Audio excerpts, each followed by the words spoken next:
Laptops are great devices. They're light, portable, and have the potential to be powerful workstations. Unfortunately, they also overheat, have limited functionality compared to full desktop PCs, and can often be overpriced. Today we examine a client in search of a better solution for all of her multitasking needs, on this episode of System Config. My name is Jennifer, I live here, and I need a high-end gaming PC. I plan to be using the Adobe Master Suite as well as some really graphics-intensive games. Currently, I do not have a desktop PC. I have a laptop that I had to purchase in a rush. It's really underpowered and I've never really been happy with it.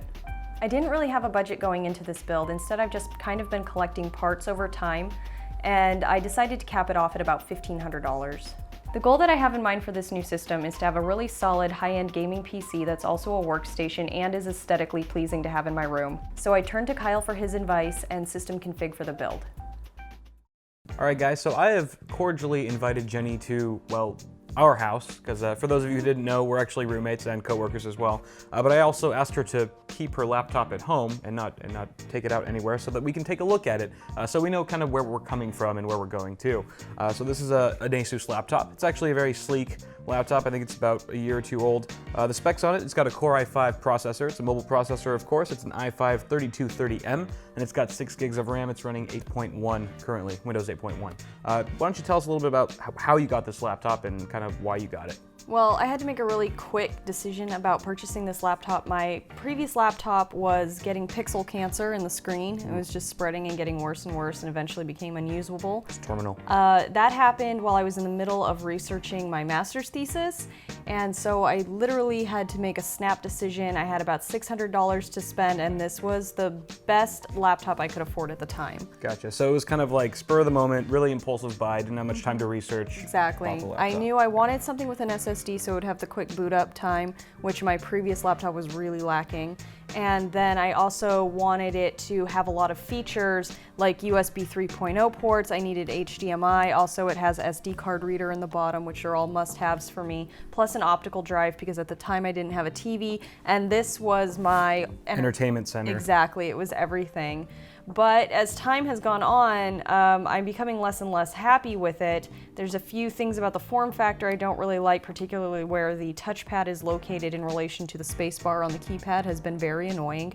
And also, it just can't keep up with the types of things I want to do now with a computer. I think there have been a couple times when we've just been sitting here in the living room, like I'll be watching TV or something, and you'll all of a sudden in the corner, I'll hear you be like, what's wrong with this thing? Just like I'll look over and it's just you with the laptop, and it's just like, oh god, she needs a new computer really badly. I think you were telling me earlier that you do some photography. Yeah. And you usually upload the pictures to your computer and put them online, and you kind of want to do some more editing with them as well and have that bandwidth to actually pump out some cool pictures. Right, and so I have tried to run Adobe on this laptop and it was a dog. It couldn't handle it.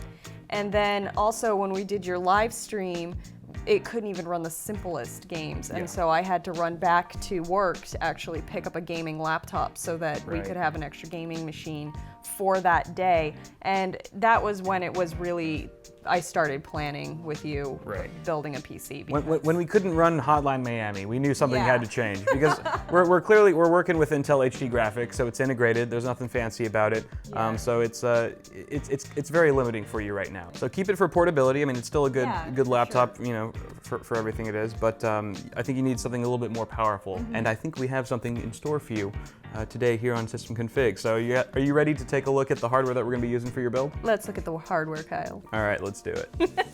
All right, so at the forefront of this build, we have the Core i7-4770K from Intel. Choosing this part was a no-brainer, since Jenny was able to participate in Intel's Retail Edge program, which lets people like Jenny, who work in the tech industry, take quizzes about Intel trivia in order to get killer deals on Intel products. After passing enough quizzes about Intel processors and Ultrabooks, Jenny was able to score this flagship Haswell CPU for just over $100, which I'm sure is turning many of you green with envy right about now. Speaking of green, the motherboard of choice is the Gigabyte G1 Sniper Z87. Among all the advantages of the Z87 chipset, it also features a Creative Soundcore 3D quad-core processor and a Qualcomm Atheros Killer LAN chipset for automatic packet prioritization while gaming. Throw in Gigabyte's EasyTune overclocking software and a striking aesthetic, and you've got a board with enough nifty gaming features that'll make Jenny's transition into PC gaming an enjoyable experience. For memory, we turn to Kingston for one of their HyperX Black dual-channel kits. They're reliable, they've got cool low-profile heatsinks. What more could you want? Well, I suppose a lot of things, but for Jenny's needs, these should have no problem getting the job done. Rated at 1600 MHz, these two 8GB modules give us a combined total of 16 gigs. Now when Jenny mentioned to me that she would definitely be doing some overclocking with this system, I wanted to make sure she had an adequate cooling solution. So here we have Corsair's H75 liquid cooler. Successor to the popular H60, it features a 120mm radiator at 25mm thick and comes with a pair of their awesome SP PWM fans. Now, I usually avoid anything that stands for malevolent, evil, and destruction, but the Power Color Devil R9 270X may be the only exception. This card uses the same chip as its last-gen counterpart, the Radeon HD 7870, but sports a slightly higher clock speed and a much improved memory clock frequency. Power Color's cooler design on this card is simply wicked, and has been said to do a nice job at keeping thermals down, which is absolutely crucial given the chassis we'll be building in, as you'll soon see. Here we revisit Kingston with their 120GB HyperX 3K SSD. These days, I think it's safe to say there's little to no excuse not to have an SSD in your system if you have a budget close to Jenny's. With a drive of this size, she'll be able to install her OS and frequently used applications like Chrome and Photoshop to speed up her day-to-day tasks. But until she upgrades the capacity of her trusty NAND, she'll probably have to store the humble beginnings of her Steam library onto a mechanical drive. For this, we've chosen a WD Black 2TB hard drive. Besides all of her games, Jenny will need ample storage for all of her high-res images from her photoshoot escapades, and since she'll be frequently transferring data to the drive, the snappy seek times and read-write speeds of the WD Black should be a good fit. Powering this system is the eco-friendly InWin GreenMe Series 650-watt power supply. Now in today's day and age, anything with eco-friendly branding tends to carry a rather wimpy connotation. Thanks, Prius. But this unit is just as capable as any in its class. It's got Japanese bulk capacitors, 80+ bronze certification, and also came in a 100% recyclable package, which made for one very happy Jenny.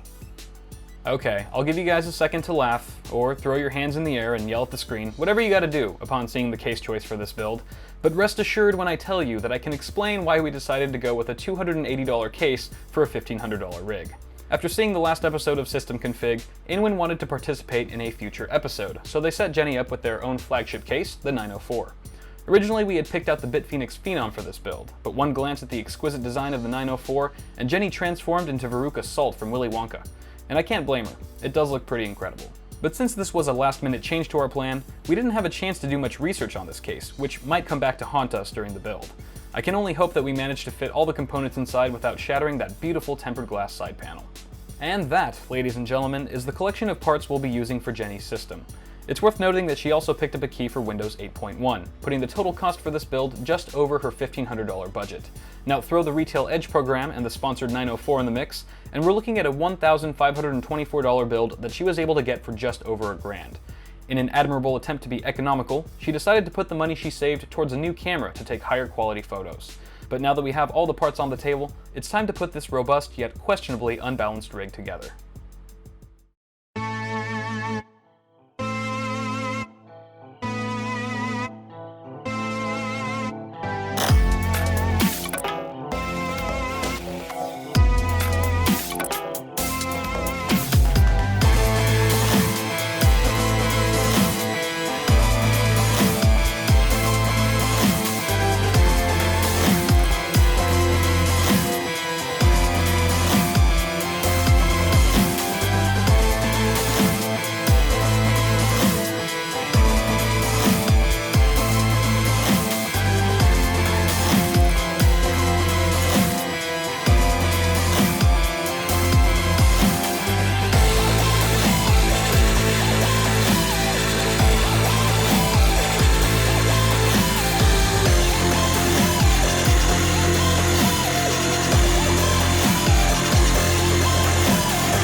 All right, ladies and gentlemen, we have just finished the build in the InWin 904 computer chassis, and my first instinct is to say it went smoothly, but it clearly did not. There were a lot of issues. I think maybe Jenny choosing to go with the InWin 904 at the last minute, the day before the shoot, may have had something to do with some of the complications we encountered during the build. I don't know, what do you think, Jenny? I think that it probably would have been a wiser decision to research the case a little bit more before I made the snap judgment to bring it home instead of the BitPhoenix Phenom, which I had originally chosen for the build. And that created problems in that moment. One of which was the radiator, which we thought was going to go in effortlessly because we saw the fan mounting points. Actually, I was watching Dimitri's video from Hardware Canucks. He did a beautiful video on this case. Oh yeah, that was in the 5 minutes before we started this. Right before we pressed record, I was like, I should probably find out something about this case because I have no idea what it's about.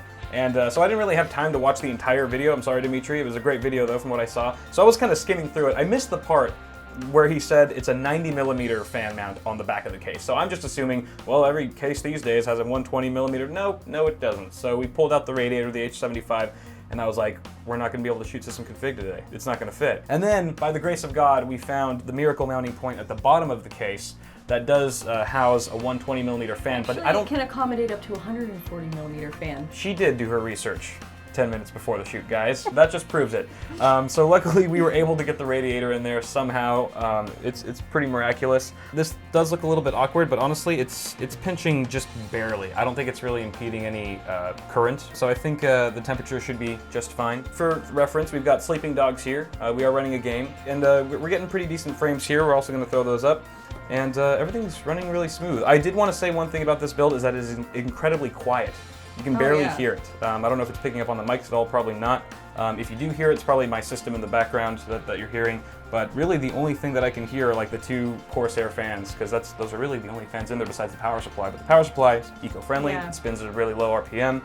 Everything is really silent. Honestly, I think this has been a really great build for us all, and I think that's going to wrap it up for this episode of System Config, guys. So if you guys are interested in being on the show, send me an email to letterstoawesomesauce@gmail.com, and you could be on the next episode of System Config. Thank you all for watching, guys. Subscribe to the channel if you haven't already. Give me a like, and Jenny, would you like to sign us off and say goodbye? Goodbye, everybody. Thanks for watching. Bye. Bye. Bye.